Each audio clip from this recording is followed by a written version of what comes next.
3 аптадан кейін ұбт-да өз мәресіне жетеді. Одан кейін университеттерге құжат тапсыру басталады. Бұл видеода мен университеттерге қандай құжаттар тапсыру керек екенін айтып беретін боламын.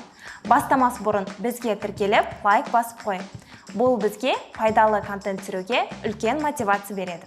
Өткен жылы білім грантына өтініш жіберу процесі онлайн форматта егов сайты арқылы қолжетімді болды. Биылда өтініш жіберу онлайн форматта болады деп күтілуде. Грант саны шыққан кезде біз бірден хабарлайтын боламыз. Конкурс аяқталған соң оқушылар мемлекеттік грантты ұтқан, ұтпағанын біледі.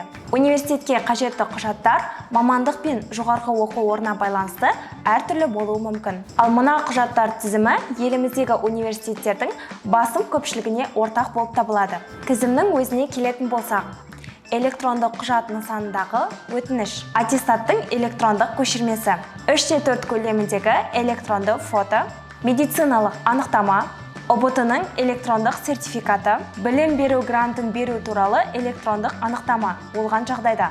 Педагогика немесе медицина мамандықтарына оқуға түсетін түлектер үшін психометриялық тесттің нәтижесі керек. Біз психометриялық тестті қалай, қайдан тапсыратын туралы видео түсірген болатынбыз. Соны көр. Сондай-ақ, егер талапкер 18 жасқа толмаған болса, мемлекеттік грантқа өтініш беру және жоғарғы оқу орнына құжат тапсыру ата-анасы немесе қамқоршысы арқылы жүзеге асады.